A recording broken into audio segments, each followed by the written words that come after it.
क्या हुआ जब सैकड़ों वानरों का झुंड अचानक प्रकट हो गया। नियम करोली बाबा के कैची धाम में इस घटना के पीछे आखिर क्या चमत्कार था। आज की वीडियो में बहुत बड़े रहस्य से पर्दा उठेगा। नियम करोली बाबा का चमत्कारी धाम उत्तराखंड के नैनीताल जिले के पास स्थित है, जिसे कैची धाम के नाम से जाना जाता है। यह धाम 1964 में बाबा नियम करोली द्वारा स्थापित किया गया था। बाबा नियम करोली को विशेष रूप से हनुमान जी का अवतार माना जाता था और उनके भक्त उन्हें श्रद्धा से हनुमान जी का रूप मानते थे। बाबा का जीवन सादगी और आस्था से भरा हुआ था और उनकी चमत्कारी शक्तियों के कारण लोग उन्हें अपनी समस्याओं का समाधान प्राप्त करने के लिए पूजते थे। कैची धाम एक ऊंची पहाड़ी पर स्थित है जो प्राकृतिक सुंदरता से घिरा हुआ है। यहाँ पर बाबा के कई चमत्कारिक किस्से सुनने को मिलते हैं, जिनमें लोग अपनी कठिनाइयों के समाधान के लिए इस धाम में आते हैं।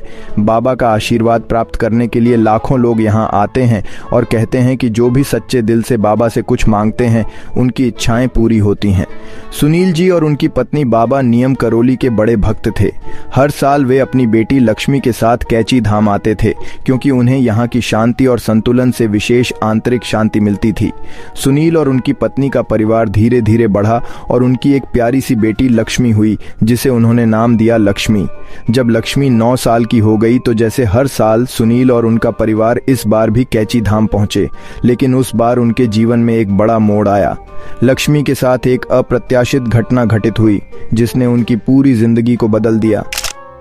कैची धाम, जो बाबा नियम करोली का आशीर्वाद प्राप्त करने के लिए लाखों भक्तों के लिए एक शांति का स्थल था, एक दिन अचानक एक अभूतपूर्व घटना का गवाह बना। सुनील जी और उनकी पत्नी अपनी बेटी लक्ष्मी के साथ जैसे ही आश्रम पहुंचे, उनका उद्देश्य था शांति और ध्यान प्राप्त करना। सुनील जी ध्यान मुद्रा में बैठे हुए थे और उनकी पत्नी अपनी बेटी लक्ष्मी के साथ बगीचे में घूम रही थीं। अचानक जब सुनील जी की पत्नी के मोबाइल पर एक कॉल आई तो वे बातचीत में इतनी मग्न हो गईं कि उन्होंने अपनी बेटी लक्ष्मी को नजरअंदाज कर दिया। बातचीत में इतना ध्यान खोने के बाद जब उनकी पत्नी ने चारों ओर देखा तो लक्ष्मी गायब थी। चिंता का दौर शुरू हो गया। सुनील जी की पत्नी ने इधर उधर देखा, लेकिन उनकी बेटी कहीं भी नहीं दिखी। उन्हें शुरुआत में लगा कि शायद बेटी पास ही होगी, लेकिन कुछ मिनट बाद यह एहसास हुआ कि लक्ष्मी कहीं बहुत दूर जा चुकी थी। यह बात उन्हें भयभीत कर दी। उन्होंने सुनील जी को जगाया और पूरी सच्चाई बताई।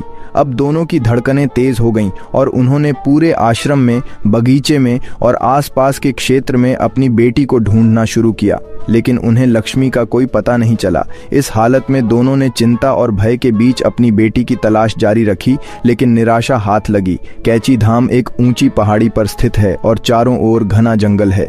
इस कारण आसपास किसी भी दुर्घटना का डर बढ़ गया था, क्योंकि यदि लक्ष्मी कहीं नीचे गिर गई या जंगल में चली गई तो उसे ढूंढना काफी मुश्किल हो सकता था। सुनील जी और उनकी पत्नी ने घंटों तक हर जगह तलाश की। फिर उन्होंने पुलिस से संपर्क किया। पुलिस ने इलाके के सभी सीसीटीवी कैमरों की जांच की, लेकिन लक्ष्मी का कोई ट्रेस नहीं मिला। अब दोनों बिल्कुल टूट चुके थे और उन्हें समझ में नहीं आ रहा था कि आखिर क्या किया जाए। जब सुनील जी और उनकी पत्नी पूरी तरह से निराश हो गए थे, तब एक बुजुर्ग व्यक्ति जो बाबा नीम करोली के परम भक्त थे, उनके पास आए।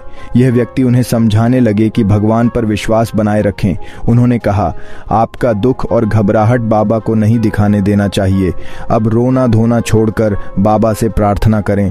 वो हमेशा अपने भक्तों की मदद करते हैं। आपको अपनी बेटी जरूर मिल जाएगी। बुजुर्ग भक्त की बातों ने सुनील जी को कुछ राहत दी। उन्होंने महसूस किया कि बाबा पर विश्वास और धैर्य ही उनकी समस्या का समाधान हो सकता है। सुनील जी और उनकी पत्नी ने अपनी सारी चिंता और घबराहट को बाबा के चरणों में समर्पित करने का निर्णय लिया। वे तुरंत बाबा नीम करोली के मंदिर में गए और वहां पर बाबा की मूर्ति के सामने बैठकर प्रार्थना की। दोनों ने हाथ जोड़कर सच्चे दिल से बाबा से यह विनती की कि उनकी बेटी को किसी भी हालत में वापस भेजा जाए। सुनील जी ने यह भी प्रतिज्ञा की कि वे हमेशा हर साल कैची धाम आएंगे और बाबा का आशीर्वाद प्राप्त करेंगे। इस प्रार्थना के बाद दोनों ने आश्रम के भीतर और बाहर पूरी तरह से शांति महसूस की और उन्हें उम्मीद जगी कि बाबा उनकी मदद करेंगे। जैसे ही सुनील जी और उनकी पत्नी बाबा से प्रार्थना करके बाहर निकले, कुछ अजीब हुआ। अचानक आश्रम के बाहर बहुत सारे बंदरों का झुंड इकट्ठा हो गया। ये बंदर पहाड़ी बंदर थे, जिनके मुंह लाल थे। बंदरों का इस तरह से एक जगह इकट्ठा होना, खास तौर पर इस शांतिपूर्ण स्थल पर, एक अजीब और अप्रत्याशित घटना थी। यह दृश्य सभी के लिए चौंकाने वाला था, क्योंकि इस स्थान पर आमतौर पर इतनी हलचल नहीं होती थी। अब सबसे आश्चर्यजनक बात यह थी कि इन बंदरों में से एक बंदर के पास सुनील जी की बेटी लक्ष्मी का रुमाल था। यह देख सुनील जी को हैरानी हुई, क्योंकि वह रुमाल तो उनकी बेटी का था जो अभी तक लापता थी। वे सोचने लगे कि यह रुमाल बंदर के पास कैसे पहुंचा। सुनील जी ने बिना किसी देर किए उस बंदर से रुमाल लेने की कोशिश की। जैसे ही उन्होंने रुमाल लिया, बाकी सारे बंदर भाग गए। केवल वही बंदर सुनील जी के पास रुमाल छोड़ने के बाद किसी दिशा में बढ़ने लगा। सुनील जी ने बंदर का पीछा किया और कुछ समय बाद वह बंदर कैची धाम से कुछ दूरी पर स्थित भीमताल झील के पास आकर रुक गया। वहां उसने रुमाल छोड़ दिया और फिर वह अचानक गायब हो गया। रुमाल को उठाने के बाद सुनील जी ने आसपास देखा। तभी उन्हें झील के पास एक नाव दिखाई दी। जैसे ही वे उस नाव के पास गए, उनका दिल धड़कने लगा, क्योंकि अंदर उनकी बेटी लक्ष्मी बेहोश पड़ी थी। यह देखकर सुनील जी की आंखों में आंसू थे, क्योंकि उन्हें डर था कि कहीं उनकी बेटी को कुछ हो न गया हो। उन्होंने तुरंत अपनी बेटी को नाव से बाहर निकाला और उसे गले से लगा लिया। लक्ष्मी थोड़ी देर बाद होश में आई और उसने बताया कि वह एक छोटे से कुत्ते का पीछा करती हुई झील तक पहुंच गई थी। लेकिन जब वह झील के किनारे आई तो वह वापस ऊपर नहीं आ सकी और रात हो गई, इसलिए उसने नाव में ही सोने का फैसला किया। अब सुनील जी को समझ में आ गया कि बंदरों के आने और उनकी बेटी का रुमाल वापस मिलने का संबंध बाबा के चमत्कार से था। बाबा नीम करोली के आशीर्वाद से ही उनकी बेटी सुरक्षित मिली। सुनील जी और उनकी पत्नी इस चमत्कारी घटना से पूरी तरह प्रभावित हो गए थे। इस घटना ने उनके विश्वास को और भी मजबूत किया। वे अब बाबा नीम करोली के और बड़े भक्त बन गए थे। उन्होंने यह प्रण लिया कि वे हर साल कैची धाम जरूर आएंगे और बाबा का आशीर्वाद प्राप्त करेंगे।